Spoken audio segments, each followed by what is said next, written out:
नमस्ते मित्रों।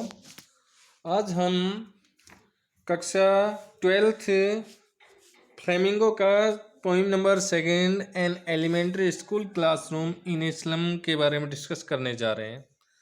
एलिमेंट्री प्राथमिक स्कूल क्लासरूम, जो स्लम का मतलब होता है गंदी बस्ती, तो गंदी बस्ती की एक स्कूल क्लासरूम है, उसकी हम चर्चा कर रहे हैं। देखिए, बिफोर यू रीड, ये स्टेफन स्पेंडर की है। Before you read, have you ever visited or seen an elementary school in a slum? क्या कभी आप गए हो एक प्राथमिक स्कूल जो गंदी बस्ती में बनी हुई है? What does it look like, और ये कैसी दिखती है? क्या इसमें सुविधाएं हैं या सुविधाओं के अभाव में ही है ये? तो फर्स्ट लाइन से हम इस चैप्टर को, इस पोइम को शुरू कर रहे हैं, जो कि स्टेफन स्पेंडर के द्वारा कंपोज्ड है, जिसका जन्म हुआ था 19 सेंचुरी एंड 9 में और जिसकी डेथ हुई थी 19 सेंचुरी एंड 1995 में। तो देखो इसमें क्या कहा गया है। इसमें जो कंसंट्रेट है इसका, वो क्या है कि जो सोशल इनजस्टिस है और जो क्लास इक्वलिटी है उसके बारे में इसमें चर्चा है। Far far from gusty waves the children's faces, far far बहुत दूर, किनसे? गस्टी झोंकेदार, वेव्स वेव्स से, इन झोंकेदार वेव्स से दूर, इन बच्चों का चेहरा, अर्थात ये बच्चे इन झोंकेदार, इन वेव से, लहरों से दूर हैं। और किस तरीके से हैं ये बच्चे? कौन से बच्चे? जो गंदी बस्ती में रहते हैं, जो अभावग्रस्त बच्चे हैं, जो दुखों में जीवन जी रहे हैं, जिनके पास सुविधाओं की कमी है, उन बच्चों की चर्चा हो रही है। उन बच्चों को के बारे में स्टेफन स्पेंडर बताना चाह रहा है कि ये बच्चे क्या है, झोंकेदार लहरों से दूर हैं। और किस तरीके से ये बच्चे, लाइक रूटलेस वीड्स, रूटलेस बिना जड़ के, वीड्स होती है खरपतवार, ऐसी खरपतवार जिसके जड़ ही नहीं हो, तो क्या वो खरपतवार उग पाएगी? नहीं उग पाएगी। वो बच्चे बेचारे खरपतवार के समान दिख रहे हैं, और वो खरपतवार भी कैसे खरपतवार हैं? मानो कि उनके क्या नहीं हो, उनके जड़ नहीं हो, रूटलेस है।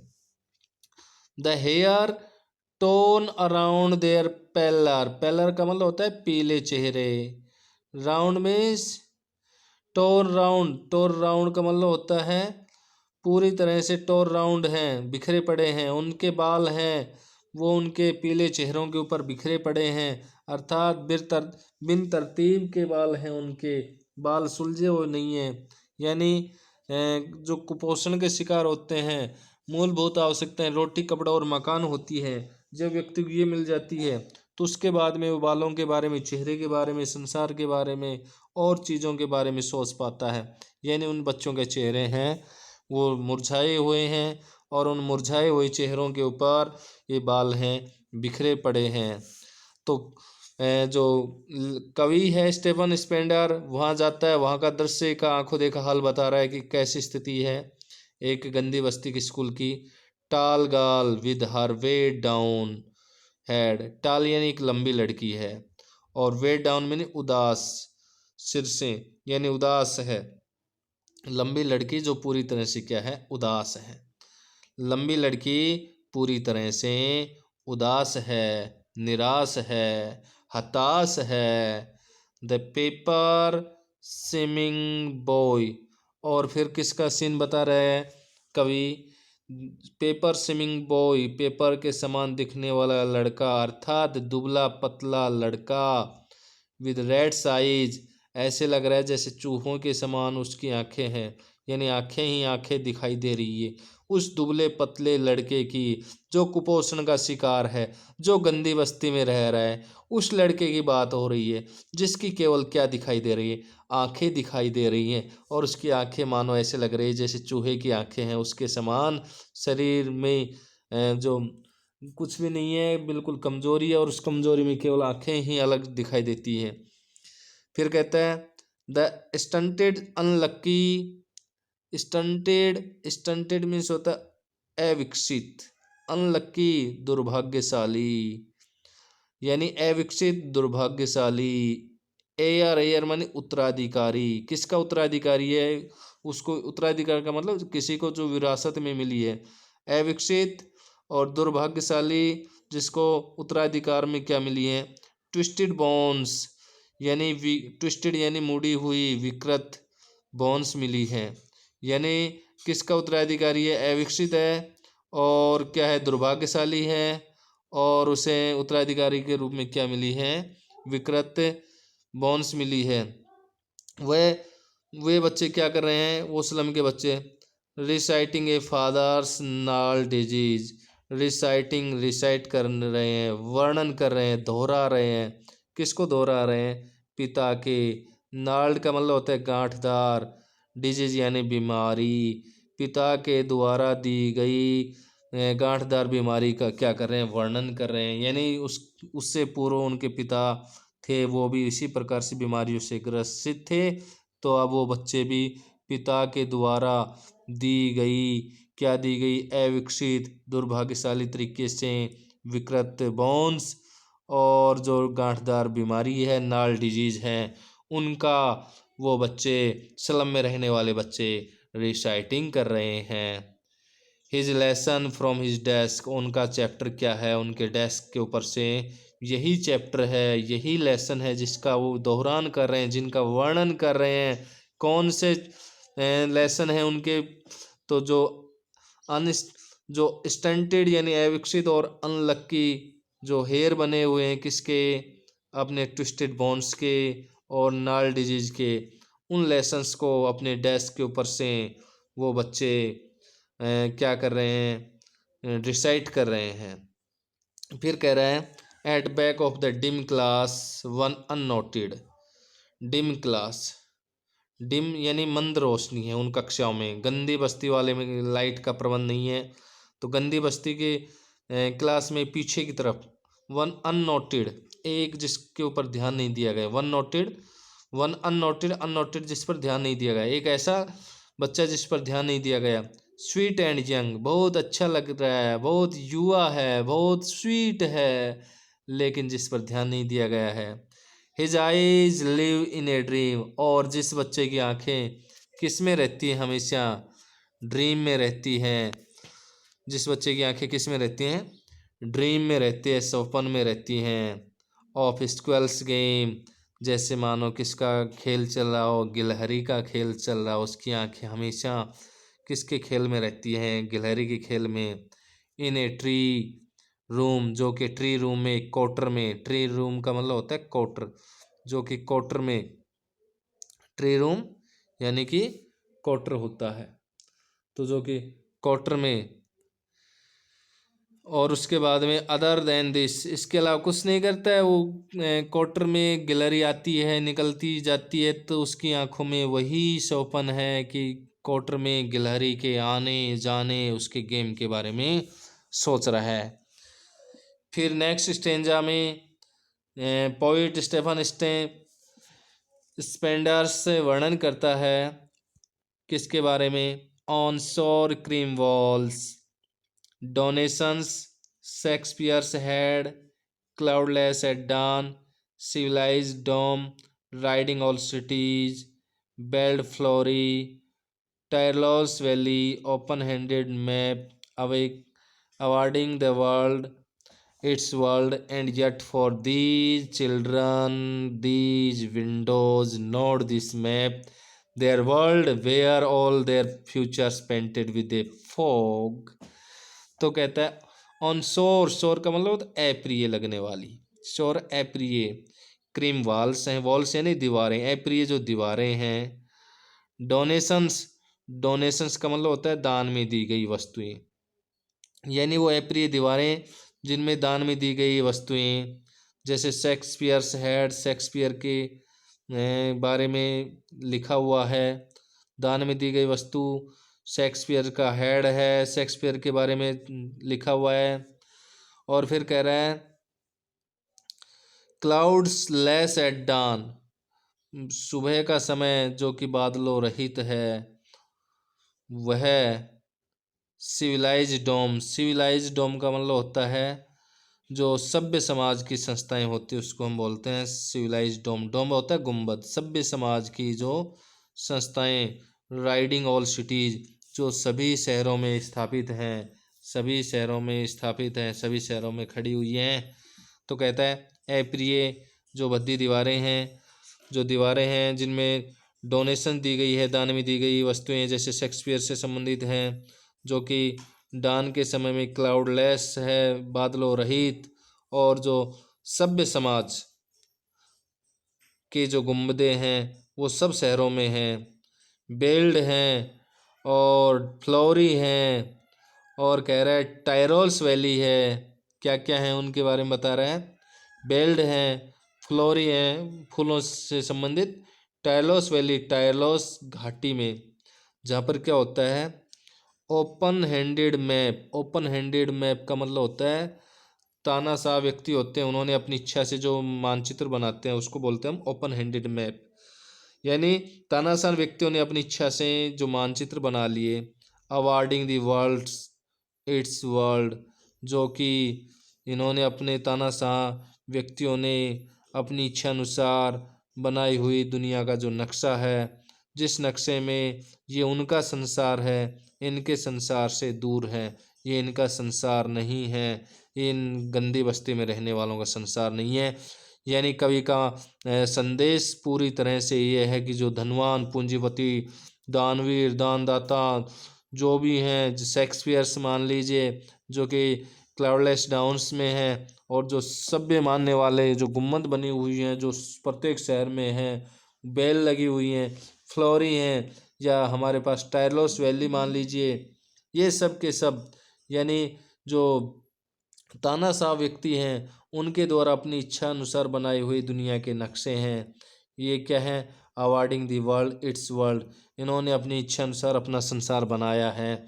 एंड यट, और फिर भी, फॉर दी चिल्ड्रन, लेकिन फिर भी इन बच्चों के लिए तो क्या है, ये विंडो हैं, नॉट दिस मैप, ये खिड़कियाँ इनका संसार है, ये मैप इनका संसार नहीं है।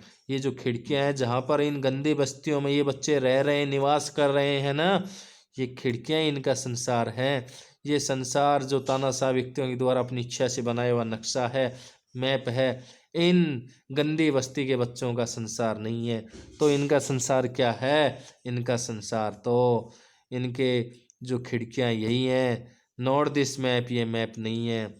Their world where all their future painted with fog, इनका ये संसार जहाँ पर इनका पूरा भविष्य किससे पेंटेड हुआ है, रंगा हुआ है, फॉग से, कोहरे से, धुंध से, अंधकार से, निराशा से, हताशा से, उदासी से, दुखों का पहाड़ भरा हुआ है।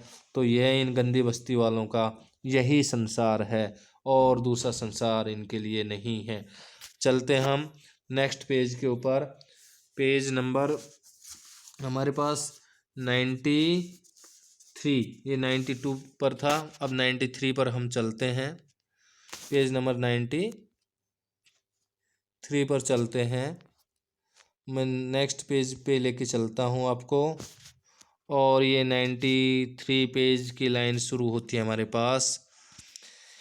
ए narrow street sealed in with a lead sky, संकीर्ण गलियां जो कि सील्ड इन का मतलब होता है अंदर की तरफ बंद है, जो संकीर्ण गलियां हैं, संकीर्ण मार्ग हैं जो अंदर की तरफ बंद हैं। ए लीड स्काई, जो कि नीले आसमान या स्लेटी आसमान की ओर लेके जाता है। यानी संकीर्ण गली है जो कि नीले आकाश, उसके अंदर की तरफ क्या है, ये बंद है।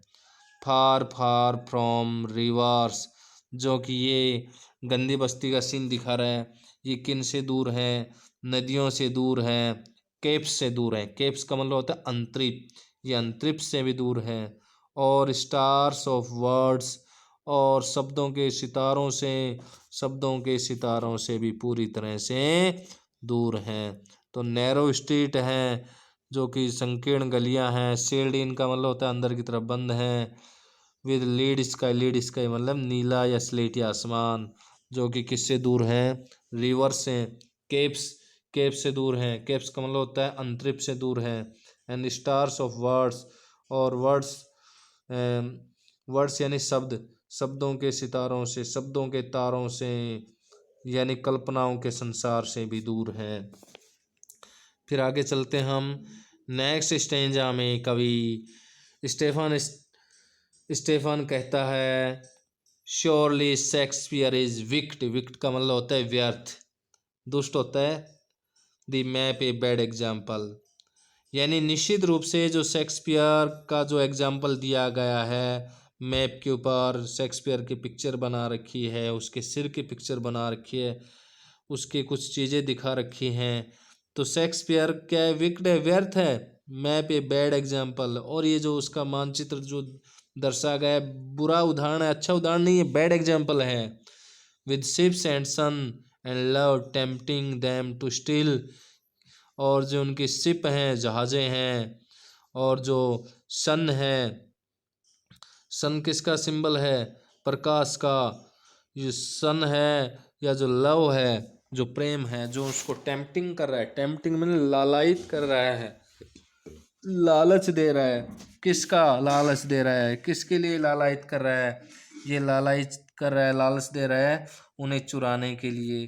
क्योंकि कह रहा है, निश्चित रूप से बताया कि शेक्सपियर व्यर्थ है, मैं बैड एग्जाम्पल है, और उसके जो शिप्स हैं, सन है, ये सब बेकार बातें हैं। ये तो क्या कर रहे हैं? ये केवल उसे चुराने के लिए लालच दे रहे हैं। For lies that slightly turn in their cramped holes, क्योंकि जीवन है ना, लाइव यानी जीवन है ना, स्लाइली चुपके से, जो जीवन है वो चुपके से, turn in their cramped holes. Cramp का मतलब होता है संकीर्ण, होल्स का मतलब होता है गुफा, मांद जहाँ निवास करते हैं।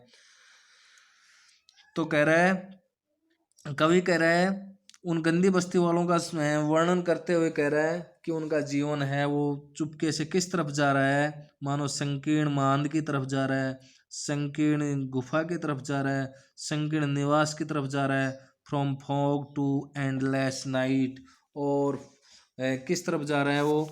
संकीर्ण होल्स, और उन होल्स में क्या है? फॉग से लेके एंडलेस नाइट तक, कोहरे से अनंत अंधकार की तरफ, यानी पूरी तरह से दुख के पहाड़ उन गंदी बस्ती वालों के ऊपर छाए हुए हैं, अनंत रात्रि की तरफ, जिसका एंड नहीं होने वाला। ऐसी रात्रि, ऐसे दुखों की तरफ जा रहे हैं जिन दुखों का क्या नहीं हो पा रहा है? अंत नहीं होने वाला है। On their slag heap, slag होता है गंदगी, गंदगी के ढेर पर। दी चिल्ड्रन, ये बच्चे, यानी गंदगी में रहते हैं, गंदी बस्ती में रहने वाले, तो गंदगी के ढेर पर ये बच्चे। वियर पहनते हैं, skins peeped through by bones and spectacles of steels. Wear पहनते हैं, स्किन पीप्ड, जींस जो भी कुछ पहनते हैं तो उसमें क्या होता है? वियर स्किन्स, इनकी जो स्किन्स है वो नज़र आती है। और स्किन में से क्या नज़र आती हैं? जो हड्डियां हैं, बोन्स हैं, वो साफ नज़र आती हैं। कमज़ोरी के मारे इनकी हड्डियां नज़र आती हैं, हड्डियां गिनी जा सकती हैं। एंड स्पेक्टिकल्स ऑफ स्टील, और इनकी चश्मा, स्पेक्टिकल्स मानी चश्मा। स्टील विद मेंडेड ग्लास, स्टील के मरम्मत किए हुए ग्लास, मेंडेड ग्लास मरम्मत किए हुए ग्लास, यानी चश्मा जो कि स्टील के हैं, मरम्मत किए हुए ग्लास। और वो कैसे ग्लास हैं? कैसे शीशे हैं? ग्लास का मतलब कांच। उस चश्मा के कैसे कांच हैं? लाइक बोतल बीट्स ऑन स्टोन्स, मानो कि किसी बोतल को पत्थर पर तोड़कर उसके टुकड़े कर दिए हैं। तो ऐसे उनकी चश्मा है उन गंदी बस्ती के बच्चों की, स्टील की फ्रेम की, और वो कैसे उनको मरम्मत किया है जोड़ जोड़ के, मानो कि पत्थर के ऊपर बोतल के टुकड़े कर दिए हैं उसके समान। अर्थात उनके पास न चश्मा न देख पा रहे हैं और चश्मा की हालात भी बहुत ही जर्जर हालात में है। और उनका जो शरीर है वो उनका शरीर है वो पूरी तरह से हड्डियों का पिंजरा है वो दिखाई देता है, स्पष्ट रूप से दिखाई देता है। उनके चेहरों से बिल्कुल कुपोषण के शिकार हैं और निराशा के शिकार हैं। अंधकार जीवन पूरी तरह से दिखाई देता है। All of their time and space are fog slum. उनका पूरा समय और पूरा जो स्पेस है वो अंधकारपूर्ण गंदी बस्ती में ही है, अंधकारपूर्ण गंदी बस्ती में है। So blot their maps with slum as big as doom. और इसीलिए जो पूंजीपति लोग हैं वो उन्हें क्या मानते हैं, उन्हें ब्लॉट मानते हैं। ब्लॉट यानी कलंक मानते हैं। उनके मैप के ऊपर गंदी बस्ती के लोग हैं, गंदी बस्ती का जो जिक्र है वो नहीं करते हैं।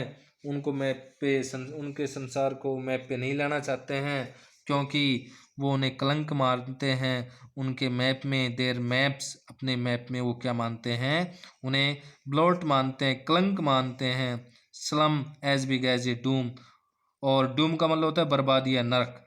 और वो उतना बड़ा कलंक मानते हैं जितना कि कोई नरक है, नरक के समान उन्हें क्या मानते हैं, नरक के समान ही गंदी बस्ती वालों को उस मैप पर किस क्या मानते हैं, वो कलंक मानते हैं। कौन मानते हैं? जो पूंजीपति लोग हैं, जो तानाशाह है, जो उन्होंने अपनी इच्छा अनुसार दुनिया का नक्शा बना दिया है, वो लोग। फिर नेक्स्ट लास्ट स्टेंजा में स्टेमन स्पेंडर है उन धनी पूंजीपति लोगों को क्या कर रहा है, उन लोगों से अपील कर रहा है। और अपील करके क्या कर रहा है, unless unless one if not governor inspector visitors. Governor के, शहर के गवर्नर, वहाँ के इंस्पेक्टर, वहाँ के जो विजिटर हैं, दिस में बिकम देयर विंडो। उनसे कह रहे हैं कि ये जो मैप है ना, ये उनका क्या है, उनका मैप तो उनकी खिड़की है जहाँ पर वो निवास कर रहे हैं। और दीज विंडोज, और ये विंडोज हैं, ये उनका जो संसार है ना, उनका संसार क्या है, ये विंडोज हैं। और ये windows that shut upon their lives like catacombs. और उनका जो उनका संसार क्या है, कह रहा है कि उनका मैप तो ये विंडोज है। और ये जो विंडो हैं ये किस तरफ शट हो रही हैं, ये shut upon their lives. Shut upon their lives का मतलब होता है उनका विकास रुका हुआ है। उनका विकास क्या हुआ है, रुका हुआ है। किसके समान, लाइक कैटाकॉम्स। कैटाकॉम्स का मतलब होता है तहखाने की जो कब्रें होती हैं उनके समान। यानी उनका जो उनसे अपील करता है कि इनका मैप है ना, इनकी विंडो ही है और इनकी विंडो है, ये विंडो, इनका विकास रुका हुआ है। यानी किसके समान, कैटाकॉम्स के समान, तहखाने की कब्र के समान। ब्रेक ओ ब्रेक, अरे तोड़ दो, इन दीवारों को तोड़ दो, इन तहखानों को तोड़ दो। Till they break the town, जब तक कि वे टाउन को तोड़ें उससे पहले ही आप इन दीवारों को तोड़ दो, तोड़ दो। उनसे अपील कर रहा है, गवर्नर से, इंस्पेक्टर से, विजिटर्स से, इन बंधनों को तोड़ दो, इन गरीबी के बंधनों को तोड़ दो, इनके निराशापूर्ण खिड़कियों को से इनको बाहर लाओ और इन बंधनों को क्या कर दो, तोड़ दो। फिर कह रहा है, कवि को बड़ी वेदना, बड़े दुख के साथ उनको अपील करते हुए कह रहा है, and show the children to green fields. बड़े आशा के साथ कह रहा है कि इन बच्चों को क्या करो, शो दिखाओ, ग्रीन फील्ड्स, हरे भरे खेत इनको भी दिखाओ। इनको क्या दिखाओ, हरे भरे खेत हैं, इन बच्चों को दिखाओ। Show the children to green fields, हरे भरे खेत दिखाओ। And make their world run azure on gold Sands.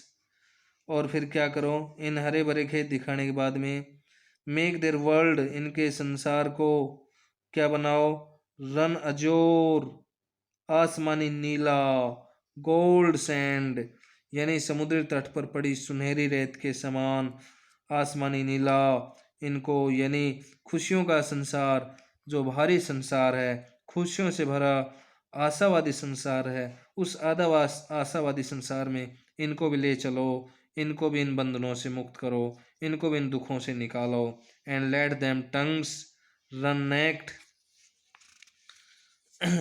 into books, the white and green leaves upon history, there whose language is the sun।